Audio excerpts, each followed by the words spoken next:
जब supreme court ने 5 रुकनी bench ने सूबों में 90 रोज में इलेक्शन कराने का हुक्म दिया था तो एक फरीक ने खुशी के शादियाने बजाए तो दूसरे फरीक ने इंसाफ के पलड़े बराबर करने की मुहिम चला दी। एक बार फिर सुप्रीम कोर्ट के सामने आइन की बालादस्ती का एक बहुत बड़ा सवाल है और सारी नजरें मुंसिफों पर लगी है। एक बार फिर सुप्रीम कोर्ट को फैसला करना होगा कि पाकिस्तान में आइन सुप्रीम है या फिर चंद ताकतवर अफराद। सियासतदान अदालत के साथ खड़े हो ना हो, मगर अवाम हमेशा अदलिया पर एतमाद करती है क्योंकि सुप्रीम कोर्ट ही आइन की मुहाफिज है। एक आइन ही है जिसने पूरे मुल्क को जोड़ कर रखा है। आइन और मुल्क की बुनियाद ही इलेक्शन है। अगर इलेक्शन को ही इल्तवा में डाल दिया जाए तो इस ममलिकत खुदादाद का आखिर बनेगा क्या? नाज़रीन, अगर सियासी सूरत हाल की बात करें तो इत्तेहादी हुकूमत इलेक्शन कमीशन के फैसले को बैक कर रही है और इसे आइन के मुताबिक करार दे रही है, मगर उन्हीं की इत्तेहादी जमात पीपल्स पार्टी उनके अक्सर रहनुमा इलेक्शन कमीशन के फैसले से बिल्कुल अग्री नहीं कर रहे हैं और वो खुद इस फैसले से दूर रख रहे हैं। यही सवाल जब हमने कल अपने प्रोग्राम में नून लीगी रहनुमा राना तनवीर हुसैन के सामने रखा तो उन्होंने कहा कि अगर पीपल्स पार्टी इतनी ही जमहूरी जमात है तो सिंध असम्बली तोड़कर इलेक्शन क्यों नहीं करवा देते। क्या कहा राना तनवीर हुसैन ने, जरा देखिए। पाकिस्तान पीपल्स पार्टी जस्टिफिकेशन को भी नहीं मानती है और इन इकदामात में आपके साथ खड़ी भी नहीं है। वो अपने आप को डिस्टेंस कर रहे हैं। वो कहते हैं मैं एक ऐसी जमहूरी पार्टी है जो लोगों के घरों पर जाकर, अपने सियासी मुखालिफिन के घरों पर जाकर छापे मारने की हिमायत एटलीस्ट हम लोग नहीं करते हैं। इतने अगर हैं, मुझे नहीं पता, अगर हैं तो वो सिंध असम्बली तोड़ दें और वो भी इलेक्शन करवा दें। इसमें क्या जमहूरी है तो हाँ, तो अच्छा वो जमहूरी है, आप लोग जमहूरी नहीं है यार। वो आप कह रहे हैं ना कि बड़े जमहूरी हैं, अगर जमहूरी है तो फिर बताएं ना कि जमहूरी है। वो कह रहे हैं ना कि हम जमहूरी हैं, हम इस तरह के गैर जमहूरी रवैयों की हिमायत नहीं करते। मैं उनकी क्या बात पे कमेंट करता हूँ, वो कोई पॉलिटिकल माइलेज लेना चाहते होंगे, लेकिन हमने पाकिस्तान को आगे लेके जाना है। तो नाजरीन, कि आने वाले दिनों में जैसे जैसे सुप्रीम कोर्ट में केस की समाअत आगे बढ़ेगी तो क्या इत्तेहादी हुकूमत में फूट पड़ सकती है, क्या ये नज़र आ रहा है? सुप्रीम कोर्ट का फैसला पाकिस्तान तहरीक इंसाफ की तवक्को के बरक्स आया तो क्या तब भी इमरान खान और उनकी पार्टी ऐसे ही अदलिया के साथ खड़े होंगे जैसे आज खड़े हैं, या फिर माजी की तारीख दोहराई जाएगी? मैं बात करूंगी, मुझे ज्वाइन कर रही हैं तहरीक इंसाफ की रहनुमा अंदलीब अब्बास साहिबा। अस्सलाम वालेकुम, बहुत बहुत शुक्रिया अंदलीब साहिबा आपका। अंदलीब साहिबा, सुप्रीम कोर्ट से आप लोगों ने रुजू तो कर लिया है, पीडीएम हुकूमत के उनके जो आइनी माहिरीन हैं उनकी एक अपनी राय है, इलेक्शंस को डिले करने के हवाले से आप लोगों का अपना एक रवैया है, लेकिन हम आज इस चीज़ को देख रहे हैं कि सियासी जमातें अदलिया के साथ अपने अपने सियासी मफादात को सामने रखकर ही क्यों खड़ी होती हैं। कल को अगर फैसला आप लोगों की तवक्कुआत के बरक्स आता है तो क्या आज आप हमें ये कहती हैं कि आप कल भी अदलिया के साथ ऐसे ही खड़े होंगे जैसे आज खड़े हैं?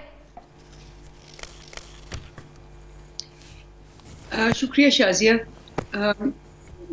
ये तो देखें फैक्ट्स पे जाते हैं ना। जो अदलिया के साथ एक हिस्ट्री है, एक तारीख है, उसकी तो कोई मिसाल नहीं है ना। जहां तक पीएमएलएन का ताल्लुक है, 150 मुकदमे खान साहब पे कर दिए, आप सोचें। और वो सारे मुकदमे क्या है जी? बगावत है, दहशतगर्दी है, ये वो है। और फिर कहते हैं जी आपने भी मुकदमे किए थे। इनके जो मुकदमे हैं वो तो अवाम पे डाका डालने के थे। और वो आपको याद होगा वो मुकदमे क्या थे? 1100 अरब रुपया इन्होंने चोरी किया हुआ है। 95% जो मुकदमे हैं वो हमने नहीं किए, वो पीपल्स पार्टी ने इन पे किए हुए, इन्होंने पीपल्स पार्टी पे किए। जहां आप 95% केसेस उनके कैसे कंपेयर करती हैं? लॉजिक देखें, उनके 1100 अरब करप्शन, अवाम का पैसा खाना, प्रूवन केसेस एक दूसरे के ऊपर जो उन्होंने एक दूसरे के ऊपर किए, हमने तो नहीं किए। 1-2 केसेस होंगे जो हमारे जमाने में हुए। यहाँ 147 केस और सारे के सारे अब हुए, हर रोज 10 नए केस, और सारे क्या? बगावत, दहशतगर्दी, तौहीन, फलाना ढींगना, कोई केस करप्शन का नहीं है। उसके बावजूद देखें कि ये लोग किस ढटाई से आके कहते हैं कि अगर हमें उसको कुचलना पड़े, अगर इस फितने। मुझे एक बात बताएं, आप लोगों ने असम्बलियाँ भी तहलील कर दी, आप लोगों ने प्रॉपर एक तहरीक चलाई, जल्द से जुलूस, खान साहब पर हमला भी हुआ, सब कुछ हुआ। मकसद एक था, असम्बलियाँ तहलील करने का, अर्ली इलेक्शन, 90 रोज़ में इलेक्शंस हो जाएं। वो अब नहीं हो रहा। आपकी तो सारी एक्सरसाइज बेकार नहीं चली गई? शाजिया, पहली बात तो यह है कि ये एक जहाद है। जहाद के अंदर आप सारा वक्त लड़ाई करते हैं, you fight, some fights you lose, some you win, but you fight, आप नहीं गिव अप करते, नंबर 1। नंबर 2, ये केस जो है ये जबरदस्त केस है, ये टेस्ट है वाकई कि जी 90 दिन के अंदर तो आईन ने लिखा हुआ है। अब सारे वकील जो हैं, जो आपके साथ हैं, जो आपके अगेंस्ट है, सब कहते हैं जी आईन शिकनी हुई है, इन्होंने आईन को तोड़ा है। इन्हीं चीजों के इशारे परवेज इलाही साहब आपको दे रहे थे असम्बलियां तहलील करने से पहले, आप लोग नहीं समझ पाए। वो एक सीनियर समझदार, उनका तजुर्बा भी आप लोगों से ज्यादा, खान साहब से ज्यादा, वो इन सब चीजों को देख रहे थे, भांप रहे थे। नून लीग की सियासत को आप लोगों से ज्यादा परवेज इलाही समझते हैं, जानते हैं, तो आप लोगों ने ये गलती नहीं की उनकी बात ना मान के? शाजिया, ये जबरदस्त स्ट्रेटजी है।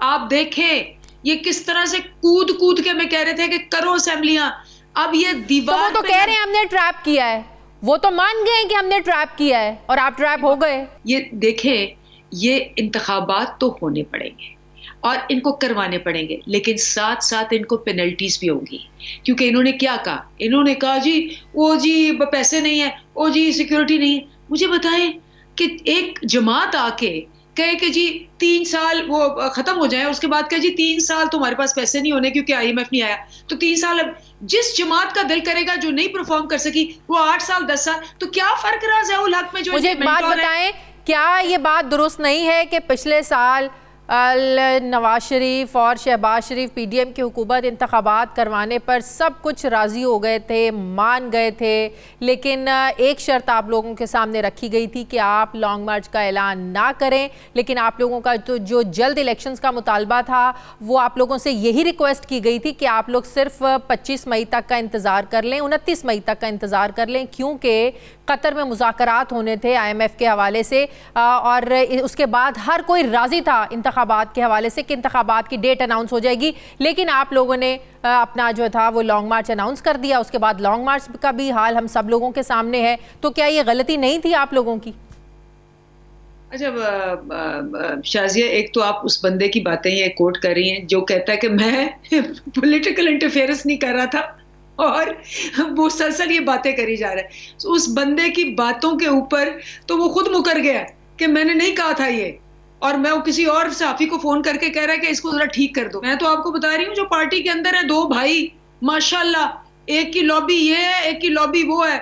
वो एक कहता है जी मैंने वापस आना है, दूसरा कहता है मैंने वजीर आजम रहना है, एक कहता है मेरी बेटी अच्छी, दूसरा कहता है मेरा बेटा अच्छा। ये तो हाल है। इन्होंने, मैंने तो कहा बेस्ट, हमारे बेहतरीन खिलाड़ी इस वक्त मरियम नवाज हैं, हम उनकी मैन ऑफ द। लेकिन मरियम नवाज के नजदीक अभी इंसाफ के तराजू के पलड़े बराबर नहीं। अब समझ में नहीं आ रहा वो बराबर होंगे कैसे। खाकान अब्बासी ने कल कहा है, परसों कहा है कि जी हमने 71 के बाद सारे इलेक्शंस जो थे वो फिक्स थे, जिसका मतलब है 5 दफा पीपल्स पार्टी आई और 5 दफा ये आए हैं, तो इसका मतलब 5 दफा फिक्स्ड होके आए। अब इनको ख्याल है कि फिक्स्ड है। जब इनकी सारी हकीकत सामने आ गई, 13 पार्टियां मिलके एक इलेक्शन नहीं जीत सकी। ये इमरान खान से 8 में से 7 इलेक्शन हार गए। इस वक्त मेरे आपसे ज्यादा स्मार्ट जो है ना लोग हैं, वो आपकी मेरे कच्चा छट्टा लगा के पूरे एविडेंस के साथ सब चीजें जो हैं वो आ गई हैं, और उस एविडेंस में आया है कि जो PMLN ने किया है वो अदालतों के साथ उसकी कोई नजीर ही नहीं। ठीक है, बहुत बहुत शुक्रिया अंदलीब अब्बास साहिबा, पाकिस्तान तहरीक की रहनुमा मेरे साथ थी।